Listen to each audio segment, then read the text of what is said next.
What up, everybody? It's me, Mr. Right, here with my 2.0 Ripple deck. Now, with this deck is a lot of ride chain action going on. It is, I wouldn't say it's overly fast, but it's very consistent. I do have some changes I would definitely make to it.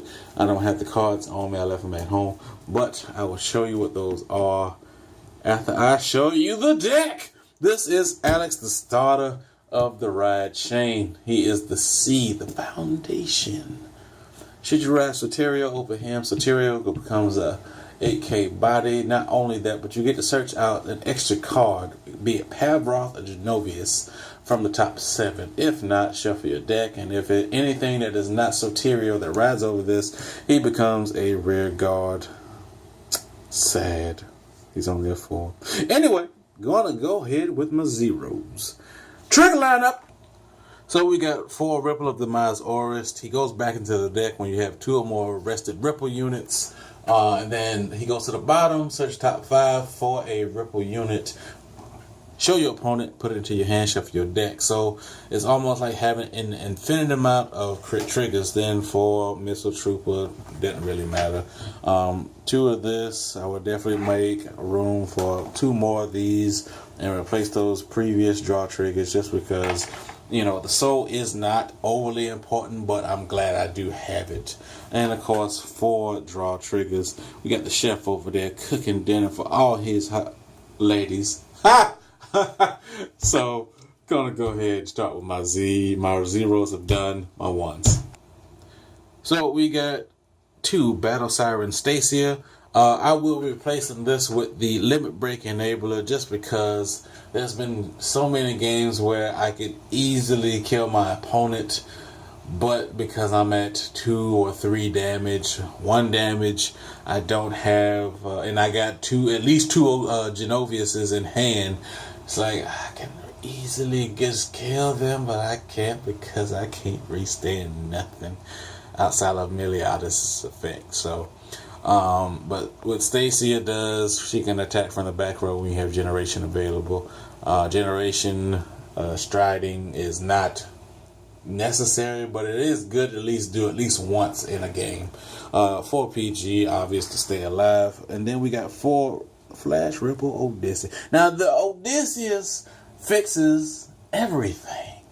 Like, if you're against Mega Colony, they get the break ride off. That's fine. You don't have a 3 in hand. That's cool. Just put something in the soul from your rear guard circle. Then, assuming you're on 3, obviously, then you ride the same 3. Hopefully, it's Miliatis.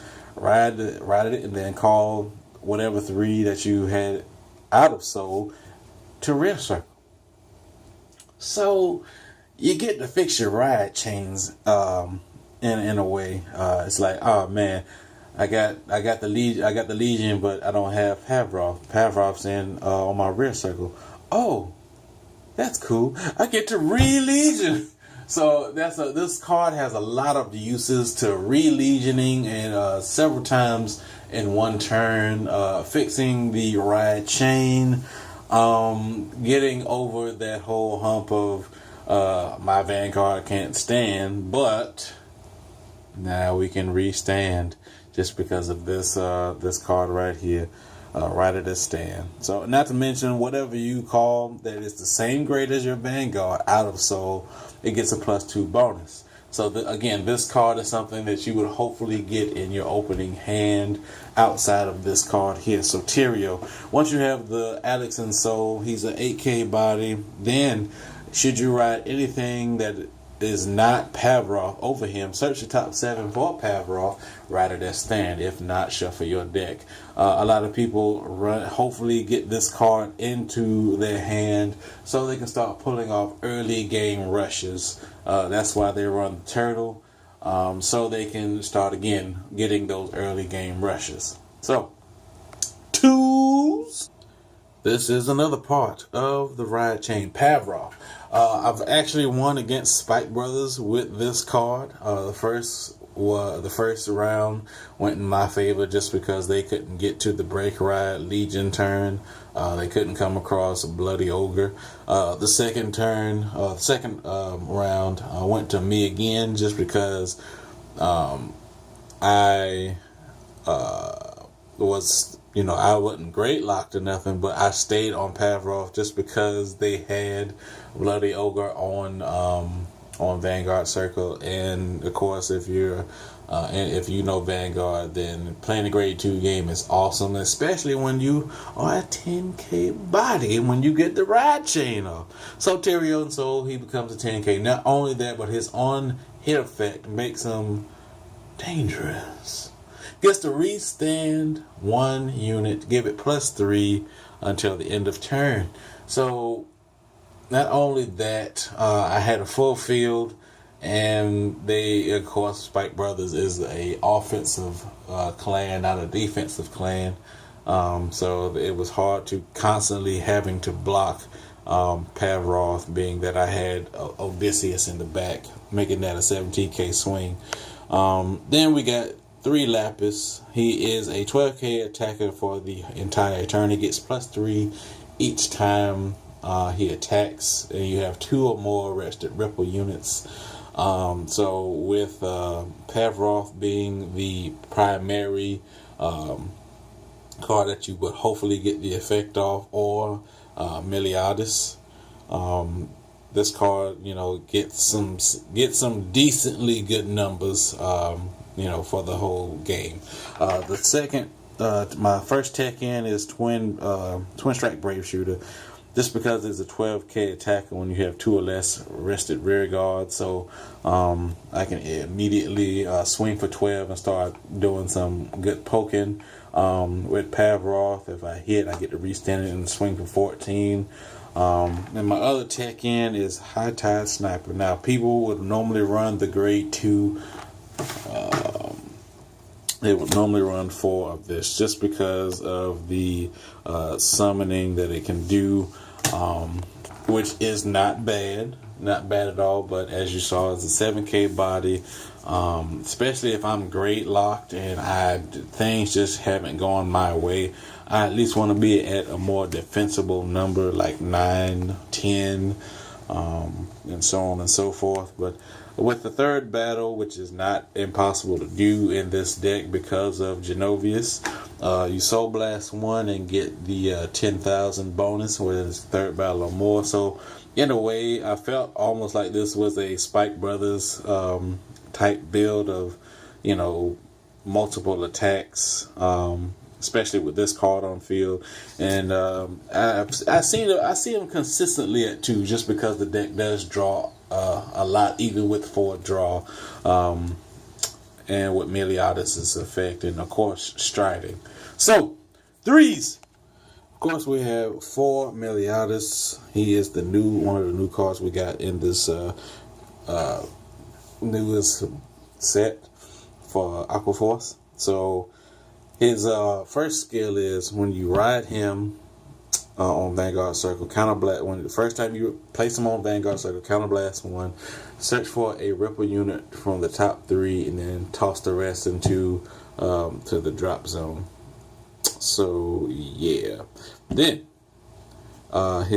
when you're in Legion and you swing at the Vanguard, you have 3 or more rested units in the front row. Restand 1, countercharge 1. Then if you have 3 or more rested back row units, you draw a card. So you definitely want to attack with the rear guards first, mainly because with Genovius' effect anyway. But should you be pre-limit break, then his first skill of restanding something, hopefully it is Lapis. That way you can again start stacking on those triggers should they have any PGs in hand. So then again, his backup, yet even more so important card, Genovius, came back in BT11. Since then, I haven't seen anybody play it until this recent set came out, and now people are like, oh, Ripple, or Blue Wave. Tetras and everything else and so on. But I personally run the Ripples just because I like the multiple attacks that they do. Versus, you know, the whole Lambros build of needing multiple attackers and generation available. This deck doesn't need generation, but for 2 cards, and that's because I'm changing out 2 cards. But anyway, Counterblast 2. After you swing at the Vanguard, Persona Blast, as in discarding him from hand. So make sure you always have him in hand, which should always be very easy to do.